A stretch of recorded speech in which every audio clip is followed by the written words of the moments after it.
శ్రీ మాత్రే నమః. శ్రీ మహాగణాధిపతయే నమః. అందరికీ నమస్కారం అండి.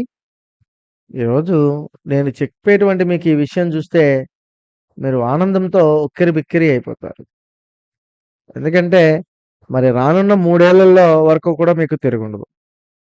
మరి నీ కాళ్ళు పట్టుకోబోతున్నారు నిన్ను చీకొట్టిన వ్యక్తులే. మరి వాళ్ళెవరో తెలిసాక నువ్వు ఖచ్చితంగా షాక్ అవుతావు. మరి నిన్ను అవమానించిన వాళ్ళు ఈరోజు నీ కాళ్ళ దగ్గరకొస్తారు. ఒకప్పుడు నిన్ను చూసి నవ్విన వాళ్ళే, నీ మాటలు లెక్క చేయని వాళ్ళు, నీ విలువను అర్థం చేసుకునే వాళ్ళు. ఇప్పుడేంటి? మరి వాళ్ళే నీ ముందుకొచ్చి నీ కాళ్ళ దగ్గరికి ఎందుకొస్తున్నారో ఎప్పుడైనా గమనించావా? గమనించాల్సిన అవసరం లేదు మిత్రమా. ఏం మారింది? వాళ్ళలో మారిందా? లేదా నీలో మారిందా అంటే, వాళ్ళలో మారింది, నీలోనూ మారింది. మరి ఈ వీడియో పూర్తిగా చూస్తే నీ జీవితంలో నువ్వే ఎక్కడ నిలబడ్డావో, ఎవరు నిజంగా నిన్ను ప్రేమిస్తున్నారో, ఎవరు నీ అవసరానికొచ్చారో అనేది నీకు స్పష్టంగా తెలుస్తుంది. నువ్వు ఎప్పుడైనా కొన్ని ప్రశ్నలు వేసుకున్నావా మిత్రమా? ఆ ప్రశ్నలేంటంటే, నిన్ను కష్టాల్లో వదిలేసిన వాళ్ళు నిజంగా నీ వాళ్ళా? నీ వద్ద ఏమీ లేనప్పుడు నిన్ను చూసిన వాళ్ళు నీ విలువను ఎందుకు గుర్తించలేకపోయారు అని ఎప్పుడన్నా గమనించుకున్నావా? ఎందుకంటే, మన జీవితంలో చీకొట్టినటువంటి సందర్భాలు ఎన్నో ఉన్నాయి. ముఖ్యంగా మన జీవితంలో కొన్ని కఠినమైన సందర్భాలు జరిగాయి. ఎందుకంటే, నువ్వు ఫెయిల్ అయినప్పుడు, ఏదైనా వర్కు, బిజినెస్సు లేదా ఏదైనా లైఫ్‌లో ఫెయిల్ అయినప్పుడు పూర్తిగా నిన్ను ఎగతాళి చేశారు. సపోర్ట్ ఇవ్వకపోగా నిన్ను నాశనం చేయాలనే చూశారు. నువ్వు పనికిరావు దేనికి, నీ వల్ల ఏది జరగదని ఇబ్బంది పెట్టారు. మరి నీ దగ్గర డబ్బు లేనప్పుడు, డబ్బుతో ఇబ్బంది పడుతున్నప్పుడు నిన్ను చాలామంది చీకొట్టినటువంటి సందర్భాలు కూడా ఉన్నాయి. నువ్వు ఎవరికీ అవసరం లేని వ్యక్తిలా కనిపించావు. ఇప్పుడు చాలామంది నీ విలువను తగ్గించారు. ఎందుకంటే ఈ ప్రపంచం నీ పరిస్థితిని చూసి నిర్ణయిస్తుంది మిత్రమా. నీ వ్యక్తిత్వాన్నయితే కాదు. ఎందుకంటే అవమానాలు వెనుక ఉన్నటువంటి అసలైన నిజం ఏంటంటే, నిన్ను అవమానించిన వాళ్ళు నిజంగా నిన్ను ద్వేషించలేదు. వాళ్ళు ద్వేషించింది నీ బలహీనతని, నీ అవతారాన్ని, నీ యొక్క ఆలోచనల్ని మాత్రమే ద్వేషించారు. ఎందుకంటే నీ ఆలోచనలు వాళ్ళకి దేనికి ఉపయోగపడలా. నీ అవతారం చూస్తే నువ్వు దేనికి ఉపయోగపడని వాళ్ళలా కనిపించావు. నీ మైండ్‌సెట్ అనేది వాళ్ళకి ఎవరికీ నచ్చలా. కానీ వారికేం తెలుసు? నీలో తాత్కాలిక ఓటమే నీ భవిష్యత్తు విజయాన్ని వాళ్ళు చూడలేదని.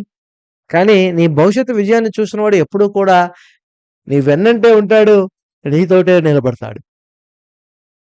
ఈ రోజున నువ్వు నిర్ణయించుకుంటావు. నీకలాంటి సిట్యుయేషన్‌లు జరిగినప్పుడు నువ్వు నిర్ణయించుకోలేకపోతే నువ్వింక దేనికి పనికిరావు. కానీ నువ్వు నిర్ణయించుకుంటావు మిత్రమా, ఇక నేను మారాలి. నా విలువను నాకు నిరూపించుకోవాలి అని. ఈ రోజు నుంచి నువ్వు ఎంతో కష్టపడతావు. నిన్ను నువ్వు చాలా ఒక పుష్పంలాగా మలుచుకుంటావు. మరి నిన్ను నువ్వు మౌనంగా ఎదిగావు. ఎవరు గమనించినా, గమనించకపోయినా నిన్ను నువ్వు నిర్మించుకుంటున్నావు. ఎంత కష్టపడుతున్నావంటే మరి నీ జీవితంలో ఎవరు ఊహించినటువంటి స్థాయిలోకి నువ్వు వెళ్ళేంత స్థాయికి నువ్వైతే వెళ్ళడానికైతే చాలా సిద్ధంగా ఉంటావు మిత్రమా. సో, మరి అలాంటి స్థాయిలో నువ్వున్నప్పుడు మరి నిన్ను చూసిన వాళ్ళు, నువ్వు ఎదుగుతున్నావని ఆలోచించిన వాళ్ళు, నిన్ను ఎవరైతే అవమానించారో, ఎవరైతే నిన్ను ఇబ్బంది పెట్టారో, ఏ విషయంలో అయితే సందర్భాల్లో అయితే నిన్ను సమస్య కలిగించారో మళ్ళా అదే సందర్భాలు నిన్ను అవమానించినట్టు కూడా జరుగుతున్నాయి. మరలా జరిగినప్పుడు వాడు పూర్తిగా నువ్వేదైనా ఎదుగుదలతో సాయం చేస్తావేమోనని, మరి అవమానాల నుంచి బయటపడాలని, నిన్ను అవసరానికి ఉపయోగించుకున్నానని ఇప్పుడు నీ దగ్గరకొచ్చి మంచిగా మాటలు చెప్తే మళ్ళా నీ దగ్గరకి రావచ్చనే ఒక ఉద్దేశంతోటి వాడు పూర్తిగా మళ్ళా నీ జీవితంలోకి రావడానికైతే ప్రయత్నం చేస్తున్నాడు. మరి రావడానికే కాదు మిత్రమా, వాడు లేదా ఆమె లేదా అతను నీ కాళ్ళు పట్టుకోవడానికి కూడా సిద్ధంగా ఉన్నారు. ఇక్కడే చాలామంది తప్పు చేస్తారు. తిరిగి వచ్చిన వాళ్ళని నమ్మి అదే బాధలో పడిపోతారు, గుర్తుంచుకో. ఒకసారి నిన్ను అవమానించిన వాళ్ళు మళ్ళీ అదే పరిస్థితిలోకి మళ్ళీ మారితే ఇప్పుడు నువ్వేం చేస్తావు? అందుకే నేను చెప్పేదేంటంటే మిత్రమా, ఎప్పుడూ కూడా ఒక మనిషిని తిరిగి వచ్చిన వారిని నమ్మొచ్చు. కానీ మళ్ళీ అదే బాధలో పడిపోవడం, మళ్ళీ ఇదే మీరు పెద్ద తప్పు చేస్తే ఎవరైనా నిన్ను ఒకసారి అవమానించాడో, నీ విలువను గుర్తించలేదో వాడు మళ్ళీ అదే మారిపోయాడనుకోవడం కూడా తప్పే. నీ హృదయాన్ని నువ్వే శిక్షించుకోవడమే. మరి నీ హృదయం వెన్నలా కరిగిపోతుంది, వాస్తవం అది. కానీ ఎవరో 2 మాటలు మధురంగా మాట్లాడితే వెంటనే వాళ్ళని నీ జీవితంలోకి ఆహ్వానిస్తావు. కానీ ఒక విషయం గుర్తుపెట్టుకో మిత్రమా, వారిది మాటలే, మారనిది మనసు. మనసు మాత్రమే మాటలే మారాయి. మనసులేది మారలేదు మిత్రమా. అసలు స్వభావం అలాగే ఉంది. నిన్ను ఒక్కసారి తక్కువ చేసిన వాడు రెండోసారి అదే చేస్తాడని నా నమ్మకం. కానీ ఈసారి నువ్వు అవకాశం ఇస్తే నీ జీవితాన్ని నువ్వు జీవితాంతం నాశనం చేసుకున్నట్లే. అందుకే ఎవరైనా తిరిగి వచ్చినప్పుడు వారి మాటలు కాదు, వారి గతాన్ని గుర్తుపెట్టుకో. మీ మనసు మంచిదే కానీ ప్రతి ఒక్కరిని మంచితనాన్ని అర్హత అయితే ఉండదని నా ఉద్దేశం. మరి ఇలాంటి సందర్భంలోనే మరి నీ జీవితంలో గొప్ప పాఠం నేర్పుతుంది. నిన్ను వదిలిన వెళ్ళిన వాళ్ళు నీ అవసరం లేదు. నిన్ను నమ్మిన వాళ్ళే నీకు నిజమైన వాళ్ళని నువ్వు గుర్తుపెట్టుకోవాలి. ఎందుకంటే మిత్రమా నేను చెప్పేది దేనికంటే నువ్వు పడిపోయినప్పుడు నిన్ను ఎత్తిన వాళ్ళే ఎవరైనా ఉన్నారా? లేకపోతే నిన్ను నువ్వు పైకి ఎదిగావా? నువ్వు వాళ్ళని నమ్ముతావా? లేకపోతే నీ విలువను కాపాడుకుంటావా? నీ హృదయం గెలవాలా? లేదా నీ గౌరవం గెలవాలనేది నీ మాటలోనే ఉంటది. ఎందుకంటే నీ విలువ తగ్గించిన వాళ్ళు నీ స్థాయి పెంచి తర్వాతే గుర్తించబడతారు. నిన్ను వదిలిన వాళ్ళ కోసం కాదు, నిన్ను నమ్మిన వాళ్ళ కోసం బతకాలని నా ఉద్దేశం. ఒకప్పుడు నిన్ను చూసి నవ్విన వాళ్ళే ఈరోజు నీ తల వంచి నిలబడ్డారంటే అది నీలో మార్పు కాదు, అది నీ ఎదుగుదలకు కారణమని నా ఉద్దేశం. కాబట్టి మరి ఇటువంటి సమయంలోనే మీరైతే చాలా జాగ్రత్తగా ఉండాలి. మరి ఎప్పుడూ కూడా మరి కొంచెం చిన్న పరిహారం కూడా చేసుకుంటే మళ్ళా మీకు మీ జీవితంలో కూడా మరింత ఉపయోగకరంగా కూడా ఉంటుంది. మరి మిథున రాశి వారికి ఈ రోజున ఈ చిన్న పరిహారము, అలాగే ఈ చిన్న దానము గనుక చేస్తే మీకు శత్రువుల నుంచి విముక్తి. ఎవరైతే మిమ్మల్ని నష్టపెట్టాడో మీ కాళ్ళ దగ్గరికి వచ్చినా మీరు మళ్ళా ఒక లోతుల్లోకి వెళ్ళకుండా మళ్ళా మీరు గట్టునే ఉంటారు.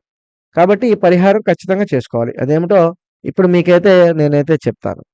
మరి ఖచ్చితంగా ఉదయాన్నే లేవగానే మరి మిథున రాశి వారు ఒక చిన్న దానం చేయాలి. ఈ శత్రువుల నుంచి కూడా పూర్తిగా విముక్తి పొందుతారు. ఎప్పుడైతే మిమ్మల్ని నష్టపెట్టాడో, మీ మీద మాటలు గాయపరిచారో, అలాంటి వాళ్ళని తిరిగి మీ కాళ్ళ దగ్గరకొచ్చే సమయం దగ్గరలోనే ఉన్నప్పుడు అదే పొరపాటు మళ్ళీ చేయకండి. వాళ్ళని నమ్మి మీరు లోతుల్లోకి వెళ్ళకండి. కాబట్టి ఈ రోజున ఖచ్చితంగా ఉదయాన్నే లేచి శుభ్రంగా తలస్నానం చేసి, ఒక పచ్చడి ఆకులు లేదా తులసి దళాలు తీసుకొని దేవునికి సమర్పించండి. తర్వాత ఓం బుధాయ నమః అనే మంత్రాన్ని 21 సార్లు జపించాలి. తదుపరి శివాలయానికి వెళ్ళి శివునికి అభిషేకించి, శివుని నవగ్రహాల చుట్టూ కూడా తిరిగి, అక్కడ పచ్చని పండ్లు లేదా గ్రీన్ కలర్ సంబంధించినటువంటి ఏదైనా ఆహారం మీరు ఆ దేవునికి నైవేద్యంగా పెట్టాలి. తరువాతి లేని వాళ్ళకి వృద్ధులకు కొన్ని తినుబండారాలు లేదా నిత్యావసరానికి సంబంధించినటువంటి కొన్ని వస్తువులు కూడా దానం చేసి పక్షులకి అవసరమైన వారికి దానం చేయండి. ఇలా చేయటం వలన మీ మీద ఉన్నటువంటి చెడు దృష్టి పూర్తిగా దోషం తొలగిపోతుంది. శత్రువుల ప్రభావం కూడా పూర్తిగా ప్రభావాలు తగ్గిపోతాయండి. మరి ముఖ్యంగా మీ మనసు స్థిరంగా మారుతుంది. మళ్ళీ ఎవరు మిమ్మల్ని మోసం చేయలేరు గుర్తుంచుకోండి. ఈ రోజు మీరు తీసుకునే ఈ చిన్న భవిష్యత్తు నిర్ణయమే మీ జీవితానికి ఒక గొప్ప పునాదని నా ఉద్దేశం. సో ఫైనల్‌గా నేను చెప్పే విషయం ఒకటుంది. చెప్పే ముందు మా ఛానెల్‌ని మీరైతే మొదటిసారి చూస్తుంటే లైక్ చేయండి. మా ఛానెల్‌ని సబ్స్క్రైబ్ చేసుకోండి. అలాగే ఒక ముగ్గురికి కూడా షేర్ చేయండి. మరి ఆ భగవంతుడు మీకు ఎల్లవేళలా తోడుగా ఉంటాడు. మరి ఫైనల్‌గా నేను చెప్పేటువంటి విషయం ఏంటంటే మిత్రమా, నిన్ను చీకొట్టిన వాళ్ళు తిరిగి రావడం మీ ఓటమి కాదు, మీ విజయానికి నిదర్శనం. మరి నిన్ను అవమానించిన వాళ్ళే ఈరోజు నీ కాళ్ళ దగ్గరకొస్తున్నారు అంటే నువ్వు గెలిచినట్టే 100%. కాబట్టి ఈ వీడియో గనుక నచ్చితే లైక్ చేయి, షేర్ చేయి, సబ్స్క్రైబ్ చేయి. మరో వీడియోతో మళ్ళీ కలుద్దాం మిత్రమా. స్వస్తి.